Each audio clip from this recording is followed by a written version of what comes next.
உங்கள் எழுச்சி தமிழர் தொலைக்காட்சி.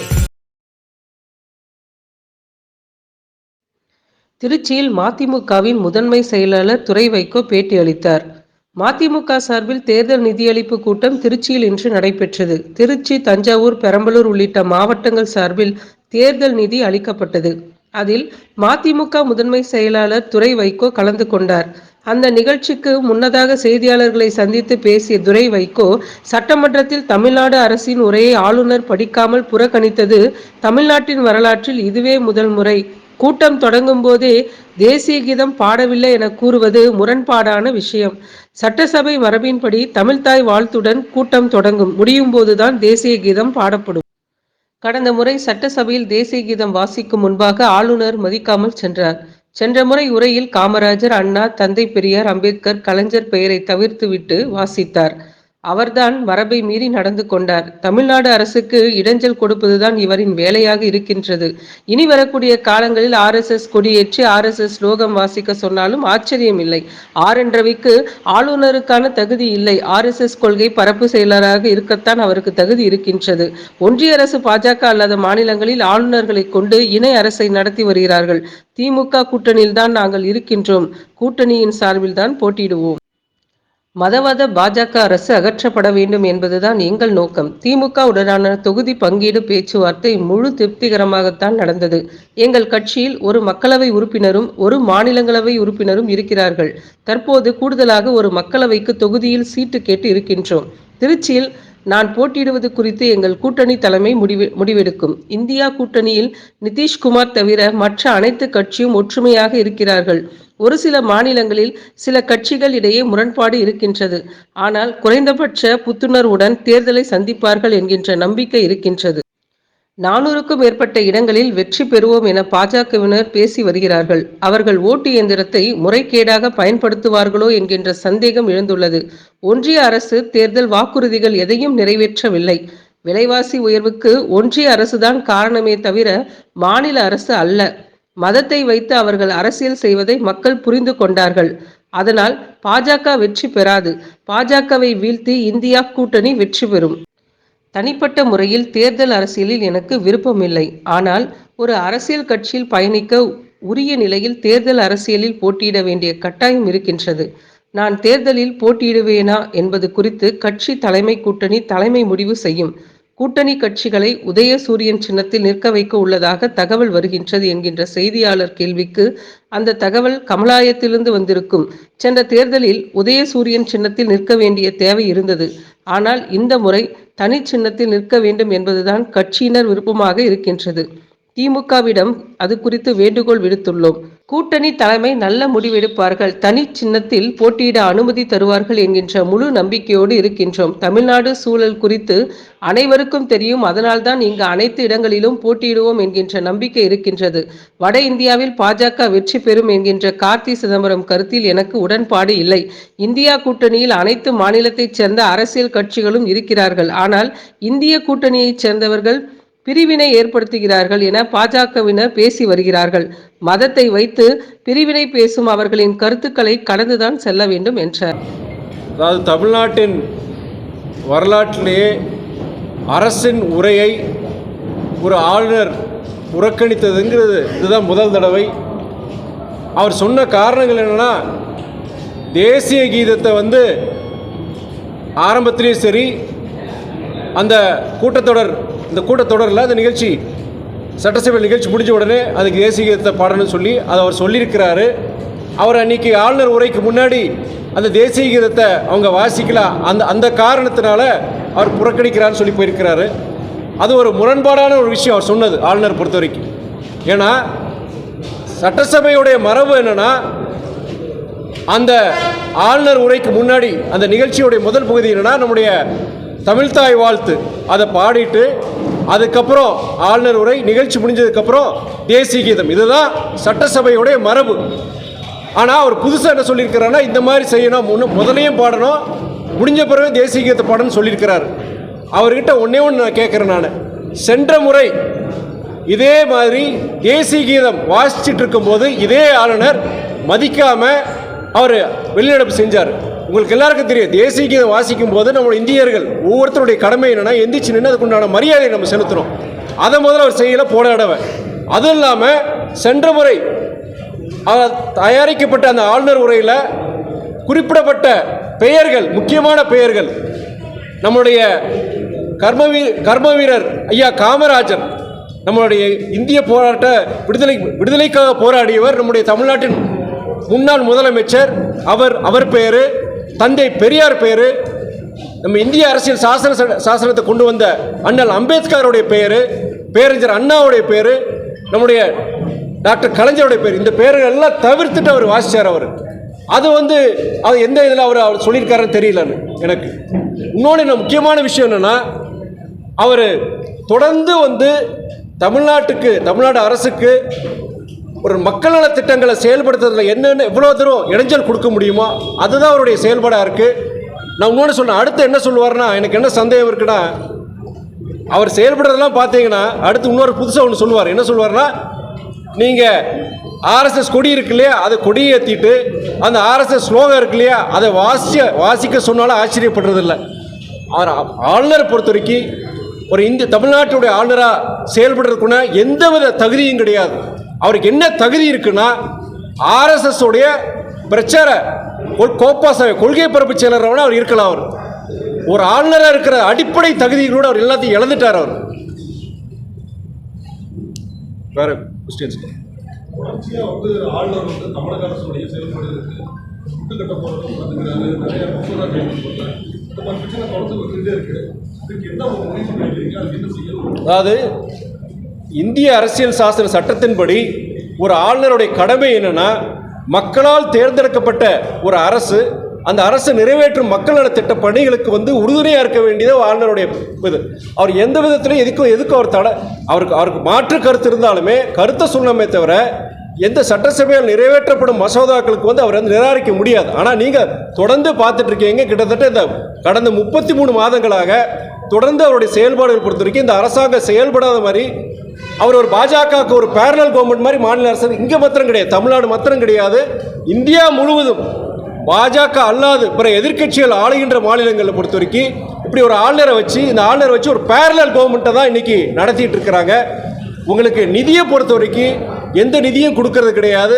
நம்முடைய சென்னை மிச்சாங் புயலும் சரி, நம்முடைய தென் மாவட்டங்களில் தூத்துக்குடி அந்த வெள்ளத்திலையும் சரி, கிட்டத்தட்ட 37,000 கோடி நமக்கு சேதாரம் இருக்குது. தனிநபர் சொத்துங்களும் சரி, அரசாங்க சொத்துங்களும் சேதாரமாக இருக்குது. குழுக்கள், ஒன்றிய குழுக்கள் பார்த்துட்டு போயிருக்கிறாங்க. உள்துறை அமைச்சர் அமித்ஷா அவர் ஒரு அறிக்கையில் சொல்லியிருந்தார், இது மாதிரி தமிழ்நாட்டுக்கு சேதாரம் ஆயிருக்கு, அதுக்குண்டான நிவாரணத்தை ஒன்றிய அரசு கொடுக்கணும்னு சொல்லி. இது வரைக்கும் ஒத்த பைசா வரல. அதே நேரத்தில் நேற்று நினைக்கிற நம்முடைய முதலமைச்சர் அவர் அண்ணன் தளபதி ஒரு அறிக்கையை கொடுத்திருந்தார். அதில் பார்த்தீங்கன்னா நம்முடைய நாட்டின் பிரதமர் மோடி அவருக்கு ஒரு வேண்டுகோள், அவருக்கு ஒரு கடிதம் அனுப்பிச்சிருக்கிறார். அது என்னன்னா, சென்னையில் இருக்கிற மெட்ரோ ரயில் அந்த திட்டத்தின் 2ஆம் பாகம், அதுக்கு கிட்டத்தட்ட 63,000 கோடி நிதியில் தான் அந்த திட்டத்தை நிறைவேற்றுறாங்க.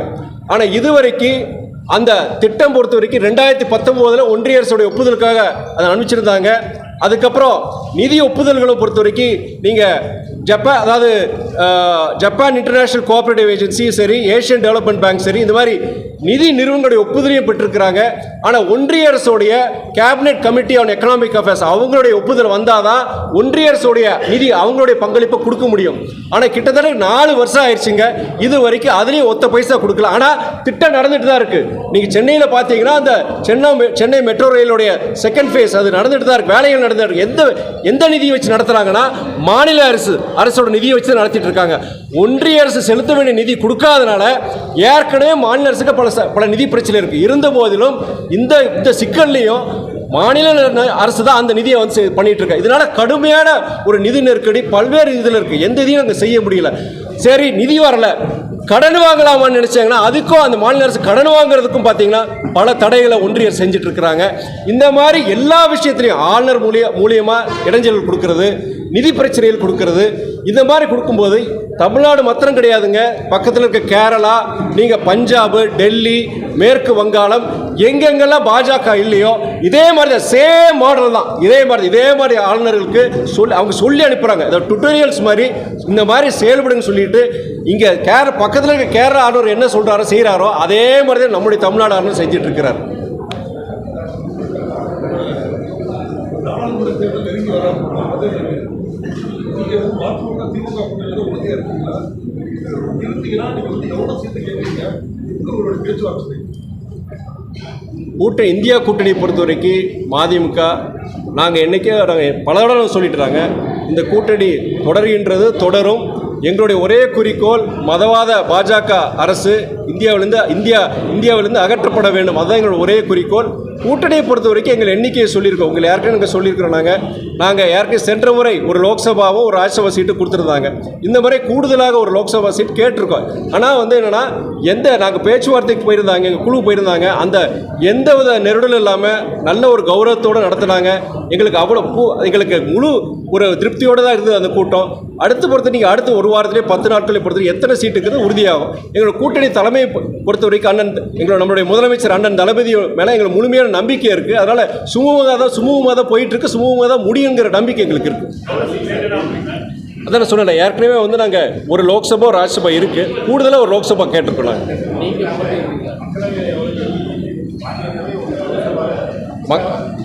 லோக்சபாவில் ஏற்கனவே நாங்கள் சிட்டிங் எம்பி ஒருத்தர் இருக்கிறார், கூடுதலாக ஒரு சீட் நாங்கள் கேட்டிருக்கிறோம்.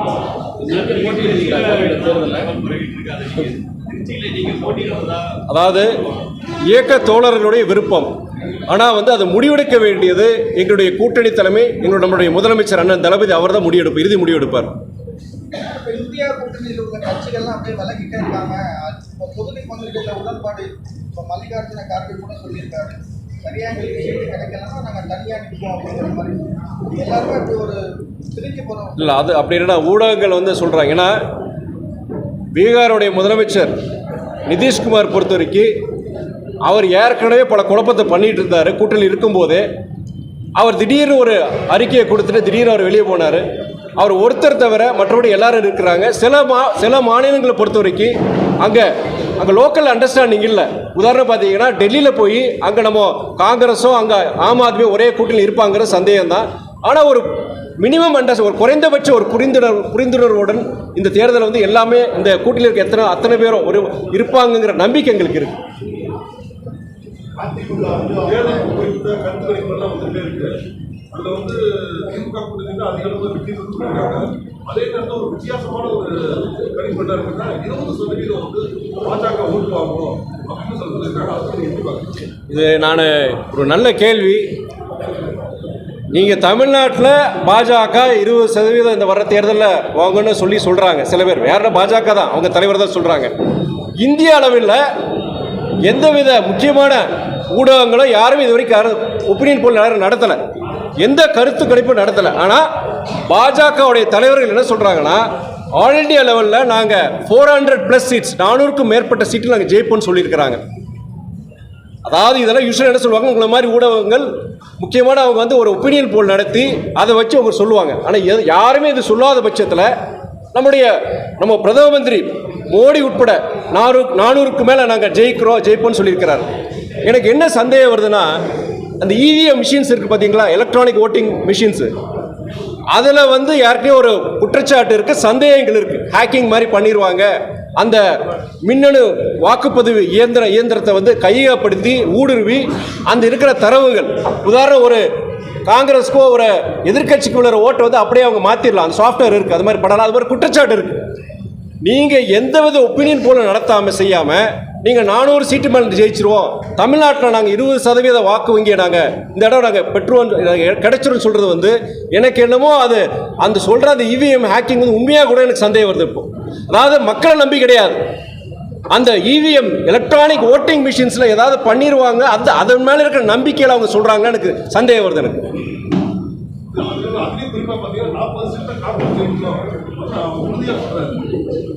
யார் சொல்கிறது? அதாவது என்ன சொல்கிறேன்னா, அவங்க இந்த 400 சீட்டுக்கு மேலே என்னைக்கு அவங்க சொன்னாங்களோ அங்கே ஜெயிப்போன்னு சொன்னாங்களோ அப்போவே எனக்கு சந்தேகம் வந்துருச்சு. ஆனால் நாங்கள் இந்தியா கூட்டணியை பொறுத்த வரைக்கும் நாங்கள் மக்களை நம்பி இருக்கிறோம். இங்கே எதை வச்சுன்னா நாங்கள் எந்த நம்பிக்கையில் இருக்கிறோன்னா, தொடர்ந்து இந்த 9 வருடங்கள் என்னென்ன தேர்தல் வாக்குறுதிகள் கொடுத்துருந்தாங்க. அவங்க ஆண்டுக்கு 2 கோடி புதிய வேலை வாய்ப்புகளை கொண்டு வரேன்னு சொன்னார் நம்முடைய மோடி அவர்கள் சொன்னாங்க. என்ன ஆச்சு? இந்த 9 வருஷத்தில் 18 கோடி வேலை வாய்ப்புகள் உருவாக்கியிருக்கணும். நடந்ததா? இல்லை. அவர் வரும்போது பெட்ரோலுடைய விலை பார்த்தீங்கன்னா லிட்டருக்கு 72 ரூபா, டீசல் லிட்டருக்கு 55 ரூபாய். அன்னைக்கு சர்வதேச சந்தையில் கச்சா எண்ணெயுடைய விலை கிட்டத்தட்ட அன்னைக்கு ஜாஸ்தியாச்சு, கிட்டத்தட்ட 100 ரூபாய் போச்சு. அப்போ என்ன சொன்னாங்கன்னா, அதனால் எனக்கு வழி இல்லை, நான் அதனால தான் கூட்டிட்டேன். ஆனால் தேர்தலுக்கு முன்னாடி என்ன சொன்னார்னா, படிப்படியான பெட்ரோல் டீசல் விலை குறைப்பேன்னு சொன்னார். இன்றைக்கி பெட்ரோலுடைய விலை என்ன? 102 ரூபா, டீசலுடைய விலை 94 ரூபாய். ஆனால் இன்றைக்கி சர்வதேச சந்தையில் கச்சானுடைய விலை என்ன? 80 ரூபாய் கீழே போயிடுச்சு. 80 ரூபாய் கீழே போயிடுச்சு. இவங்க ரஷ்யா கிட்ட வாங்கின எண்ணெயோட விலை பார்த்தீங்கன்னா பீப்பாய்க்கு கிட்டத்தட்ட $60 தான். அப்படி இருக்கும்போது நீங்கள் $100 இருக்கும்போது ரேட்டை கூட்டினீங்க, இன்னைக்கு $80 கீழே போயிடுச்சு. அப்படி இருக்கும்போது ஏன் குறைக்கல? தேர்தல் வாக்குறுதி சொன்னார், 9 வருஷத்துக்கு முன்னாடி சொன்னார், போன வருஷம் 4 வருஷத்துக்கு முன்னாடி இருக்க தேர்தல் பரப்புரையிலையும் பெட்ரோல் டீசல் விலையை குறைப்புன்னு சொல்லி குறைக்கல, கூட்டிகிட்டே தான் போகிறாங்க. சர்வதேச சந்தையில் கச்சா எண்ணெய் விலை குறைஞ்சிட்டு வருது, குறைஞ்சிட்டு இருந்தோம், இவங்க கூட்டுறாங்க. அப்போ அந்த காசெல்லாம் எங்கே போச்சு? அது சமையல் எரிவாயு கேஸ் சிலிண்டர் கிட்டத்தட்ட 1000 ரூபாய்க்கு போச்சு, இப்போ தான் 900 ரூபாய்க்கு கொண்டு வந்துருக்காங்க. அவங்க ஆட்சிக்கு வர்றதுக்கு முன்னாடி 450 ரூபா தான் இருந்தது சிலிண்டர். நீங்கள் அதனால் எல்லாம் இன்றைக்கி எரிபொருளுடைய விலை எல்லாமே கூடிடுச்சு. அந்த எரிபொருளுடைய விலை கூடுனால தான் எல்லா பொருட்களும் தமிழ்நாட்டில் மாத்திரம் கிடையாது, இந்தியா முழுவதும் அனைத்து மாநிலங்களும் எல்லா பொருட்களோட விலை கூடிடுச்சு. இன்றைக்கி சில எதிர்க்கட்சிகள் சொல்கிறாங்க, இன்னும் இந்த திமுக ஆட்சியில் எல்லா பொருட்களோட விலையும் கூடி போச்சு, விலைவாசியில் போயிடுச்சு. அதுக்கு காரணம் என்ன? நீங்கள் போன வருஷம் பார்லிமெண்ட்டில் ஒரு பாஜக அமைச்சர் அவர் சொல்கிறார், ஒரு கேள்விக்கு சொல்கிறார். என்ன கேள்வி கேட்குறாங்கன்னா, பால் விலை எல்லாம் கூடிருச்சு இல்லைங்களா, இதெல்லாம் கட்டுப்படுத்த மாட்டீங்களான்னு கேட்கும்போது அந்த பாஜக அமைச்சர் என்ன சொல்கிறாரா, நாங்கள் என்னங்க பண்ண முடியும், நீங்கள் விவசாயிகளுக்கு அதுக்குண்டான ராமெட்டி, அதாவது மாடுகளுக்கு தீவனம் எல்லாமே இன்னைக்கு கூடும்போது பால் விலை கூட தானே செய்யும் அப்படின்னு சொல்கிறாரு. அதே தானே இங்கே தமிழ்நாட்டில் நீங்கள் பெட்ரோல் டீசல் எல்லாமே விலை கூடும்போது எல்லா பொருட்களும் விலை, இதுக்கு காரணம் ஒன்றிய அரசு காரணமே தவிர மாநில அரசு காரணமே கிடையாது. இது மாதிரி பல விஷயங்களை சொன்னது ஒன்று, செஞ்சது ஒன்று. இது மாதிரி அதே நேரத்தில் இந்த மாதிரி பல விஷயங்களில் அவர் சொன்னது ஒன்று, செஞ்சது. அதனால் மக்கள்கிட்ட ஒரு நம்பிக்கை இல்லை. நீங்கள் அதே நேரத்தில் இன்றைக்கி மதத்தை வச்சு அவங்க அந்த வெறுப்புங்கிறத இன்றைக்கி விதைக்கிறாங்க. நாடு முழுவதும் அவங்களுடைய முதலீடே பொறுத்த வரைக்கும் மத அரசியல் தான். இதை மக்கள் இன்றைக்கி புரிஞ்சுக்கிட்டாங்க. அதனால் நாங்கள் என்னன்னா, இந்த தேர்தல் பொறுத்த வரைக்கும் இந்தியா கூட்டணி நல்ல வெற்றி பெறும். இங்கே தமிழ்நாட்டை பொறுத்த வரைக்கும் 39 தொகுதிகள் 100க்கு 100 விழுக்காடு எங்களோட கூட்டணி வெற்றி பெறும் நம்பிக்கையோடு இருக்கிறோம். திருச்சி தான் கேட்குறீங்க, நீங்கள் கேட்குறது போட்டியில் இருக்கு. இந்த இரண்டுமே இதனால ஒரு கூட்டணி கூட ஒரு சலசலப்பு ஏற்பட்டு நீங்கள் எப்படி விருதுநகர் திருச்சின்னு சொல்கிறீங்க? எங்களுக்கே தெரியலையே, நீங்களே சொல்கிறீங்க. அதாவது ஜென்ரலாக உங்களை மாதிரி ப்ரெஸ்ஸு ஜனங்க உங்களை மாதிரி ஊடகங்களில் வரதை வச்சு அவங்களும் பேசுகிறாங்க, மறுக்கிறது கிடையாது. ஏன்னா விருதுநகர் பொறுத்தவரை ஏற்கனவே தலைவர் நின்ற தொகுதி, பழைய தொகுதி சிவாசி தொகுதியாக இருந்தது. அதனால் ஒரு நம்பிக்கை இருக்குது. திருச்சியை பொறுத்த வரைக்கும் நான் எல்லா இடங்களுக்கும் போகிறேன். நேற்று பார்த்தீங்கன்னா மயிலாடுதுறை கூட்டம், இதே மாதிரி கூட்டம் நேற்று மயிலாடுதுறை எல்லா இடங்களும் நிகழ்ச்சிகள் இருக்குது, நான் போயிட்டு தான் இருக்கிறேன். ஆனால் அந்தந்த இடத்துல பொறுத்த வரைக்கும் அங்கே இருக்கிற கட்சி தோழர்கள் இங்கே நின்னா நல்லா இருக்குன்னு சொல்கிறாங்க. அதை வச்சு நாங்கள் இனியே பட்டியல் கொடுக்கல, எந்தெந்த தொகுதிகளும் பட்டியல் கொடுக்கல. எங்களுடைய இயக்க நிர்வாகிகளுடையது இங்கே இருக்கிற தோழர்களுடைய விருப்பம் என்னன்னா திருச்சியில் நிற்குன்னு சொல்கிறாங்க. ஆனால் இந்த தொகுதி தான் அந்த தொகுதியில் முடிவு எடுக்கல. திருச்சியை பொறுத்த வரைக்கும் என்னன்னா, திருச்சி கிடைச்சாலுமே நான் தான் வேட்பாளர் கிடையாது, அது கட்சி தலைமை முடிவு பண்ணும், கூட்டணி தலைமை முடிவு பண்ணும்.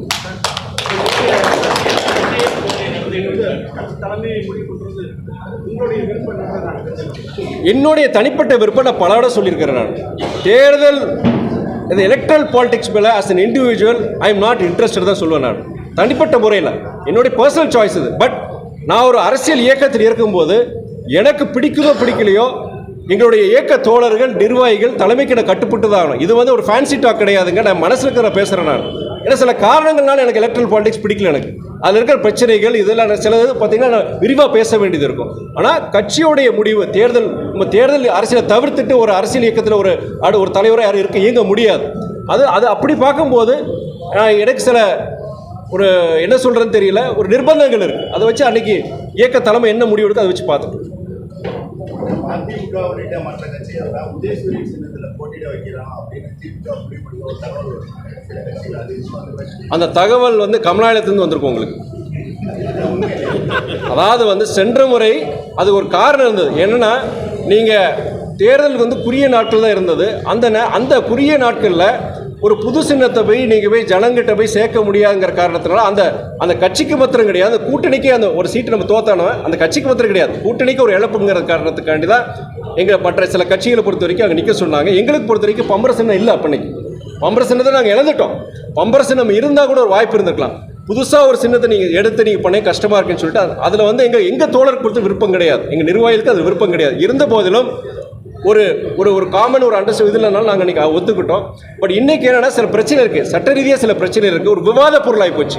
ஒரு இயக்கம் இருந்தால் அந்த இயக்கத்துக்கு உண்டான சின்னத்தில் தான் நிற்கணும். அப்படி சின்னம் கிடைக்கலையா, அவங்க புதுசாக ஒரு சின்னத்தில் நிற்கிறதா ஜனநாயகத்துக்கு நல்லதுன்னு சொல்லிட்டு எங்களுடைய இயக்க தோழர் நிர்வாகிகளுடைய கருத்து, அது எங்களுடைய தலைமைக்கு தான் கருத்தாக இருக்குது. அப்படி இருக்கும்போது நாங்கள் இந்த முறை பொறுத்த வரைக்கும் எங்களுக்கு நாங்கள் தனியாக ஒரு சின்னத்தில் நிற்கணுங்கிறத நாங்கள் ஒரு வேண்டுகோள் விடுத்திருக்கிறோம். நாங்கள் கண்டிப்பாக என்னுடைய கூட்டணி தலைமை கண்டிப்பாக அதுக்குண்டான நல்ல ஒரு தீர்ப்பை சொல்லுவாங்கிற நம்பிக்கையோடு நாங்கள் எல்லாரும் இருக்கணும்.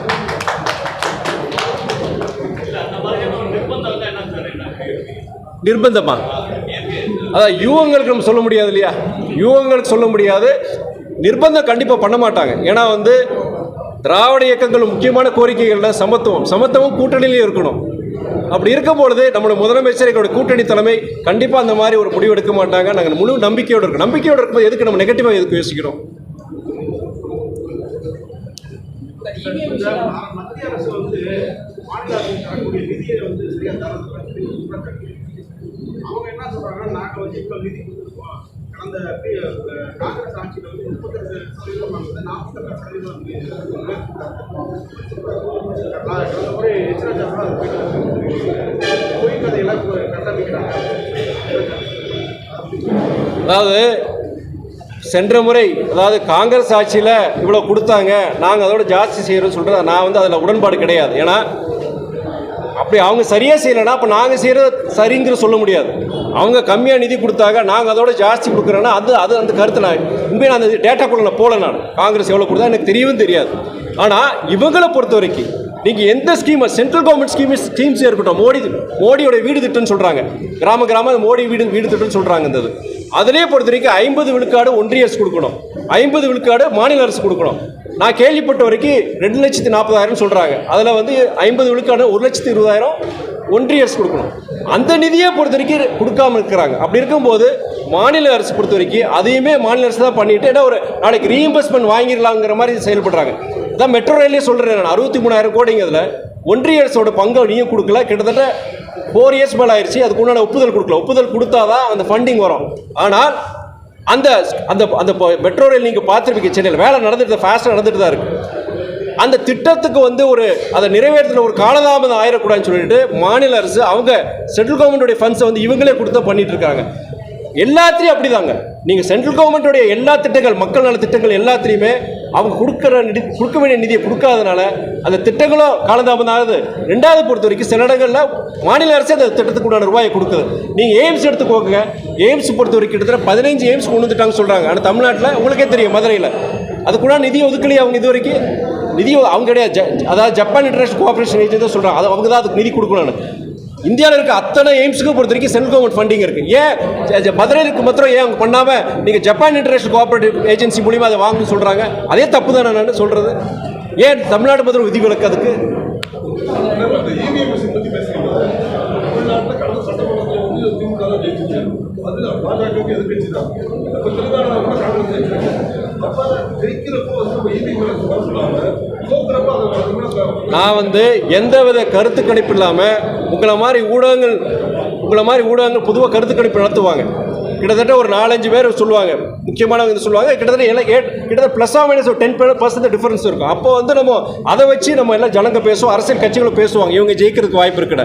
யாருமே செய்யாமல் இவங்க பாஜக இருக்கிற முக்கியமான தலைவர்கள் நாங்கள் 400 சீட்டு மேலே ஜெயிச்சுன்னு சொல்லணும்னா அப்போ அந்த இவிஎம் மேலே ஒரு ஹேக்கிங் பண்ணியிருப்பாங்களோ அப்படிங்கிற சந்தேகம் எங்களுக்கு வருது. அதை வச்சு தான். கடந்த முறை கிடையாது, இந்த முறை அவங்க பாஜக நம்மளுடைய மோடி முதற்கொண்டு சொல்கிறாரு இல்லையா, இந்த மாதிரி 400 சீட்டு மேலே எதை வச்சு சொல்கிறாங்க? நீங்கள் இன்னொன்று சொன்னீங்க, தமிழ்நாட்டில் 20% வாய்ப்பு இருக்கா? வாய்ப்பே கிடையாது. அதாவது சான்ஸே இல்லை. அப்படி அந்த மாதிரி இதில் வந்து இப்படி உறுதியாக நாங்கள் 20% வந்து வர எலெக்ஷனில் வந்து பிஜேபி வந்து தமிழ்நாட்டு ஜெயிக்கிறதுக்கு சொல்லும்போது இப்போ எதை வச்சு சொல்கிறோம்? அப்போ ஏதாவது இருக்கலாம்ங்கிற ஒரு சந்தேகம் வருது. தமிழ்நாட்டில் பொறுத்த வரைக்கும் நீங்கள் திமுக பொறுத்த வரைக்கும் எங்கள் கூட்டணி 39க்கு 30 நானே சொல்கிறேன்.